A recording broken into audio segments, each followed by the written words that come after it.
नोटबंदी के दौरान हम सब एटीएम की लाइन पर लगे और यह सोचकर लगे कि अब भारत में करप्शन, घूसखोरी, आतंकवाद, नकली नोट सब बंद हो जाएगा और एक नया भारत बनेगा। यही तो कहा था ना हमारे नेता ने हमसे। याद कीजिए वो 50 दिन ही क्यों, 8 नवंबर के बाद अगले 3 महीनों की उस किल्लत को, वो नवजात बच्चों को घर में रोता बिलखता भूखा छोड़ माए 8-8, 10-10 घंटा एटीएम की लाइन में खड़े होने को मजबूर थी।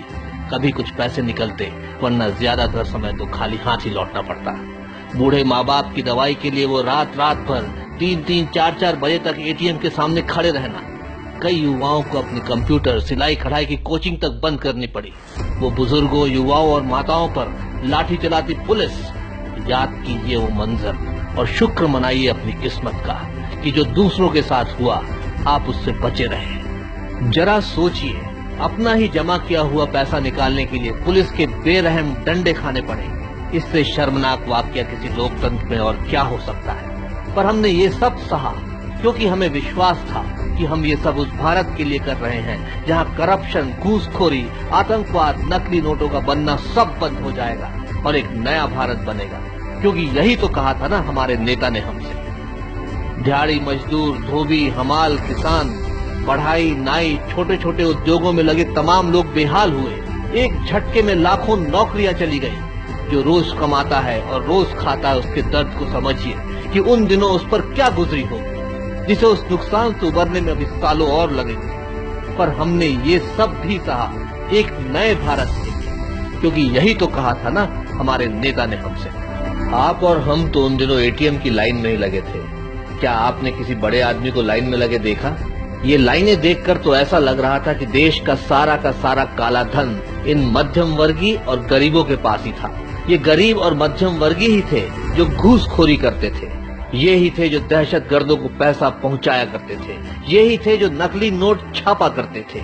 इन्हीं गरीबों के घर में कमरे नोटों से भरे रहते थे। अरे हमें तो उन लाइनों को देखकर ही तभी समझ जाना चाहिए था कि कितना भद्दा मजाक किया है हमारे नेता ने हमारे साथ। अब तो नोटबंदी के आंकड़े भी सामने आ गए हैं। खोदा पहाड़, निकली चुहिया। मात्र 1% पैसा नहीं लौटा, बाकी सब वापस आ गया। तो कहां गया वो सारा काला धन? क्या कश्मीर में हमारे जवान मरने बंद हो गए, या फिर आतंकी हमले कम हो गए, या नकली नोट छपने बंद हो गए? क्या मिला हमें इस नोटबंदी से? अभी तक तो मन मार के खुद को समझाया था कि चलो हमारी रोजी रोटी, काम धंधा, दुकानदारी का नुकसान हुआ तो हुआ, पर देश का तो फायदा होगा। पर अब जब ये साबित हो गया है कि जो हमारे नेता ने हमसे कहा था वो कुछ भी नहीं हुआ, तो फिर क्या थी ये नोटबंदी? हमें समझाया गया था कि अमीरों से पैसा आएगा और गरीबों को दिया जाएगा, पर हुआ ठीक उल्टा। गरीबों से पैसा जमा कराकर अमीरों को दे दिया। अब तो बीजेपी के ही पूर्व वित्त मंत्री श्री यशवंत सिन्हा ने भी देश की तेजी से गिरती हुई अर्थव्यवस्था और बढ़ती बेरोजगारी पर चिंता जताते हुए कहा कि इन विषम परिस्थितियों में नोटबंदी ने आग में घी का काम किया है।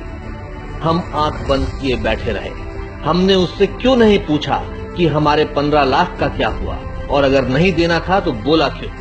हमने उनसे क्यों नहीं पूछा कि जिस जीएसटी और आधार कार्ड की आप पानी पी के बुराई किया करते थे, आज अचानक वो देश के लिए अच्छे कैसे हो गए? या जब वे नोटबंदी के दौरान अपनी बेटियों की 500 करोड़ की शादी कर रहे थे और हमसे कहा कि जब्त करो, तब हमने उनसे क्यों नहीं पूछा कि क्या हम गरीबों की बेटियां आपकी बेटियों से कम प्यारी हैं?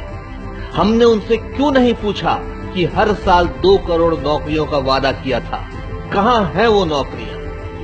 हम किसी को अगर 50 रुपए भी देते हैं तो उसका हिसाब मांगते हैं। यहाँ तो अपना पूरा देश अपना नेता के हाथों में सौंप कर हम चुप रहे। जाहिर है अगर हम हिसाब नहीं मांगेंगे तो कोई भी हमें बुद्धू समझेगा।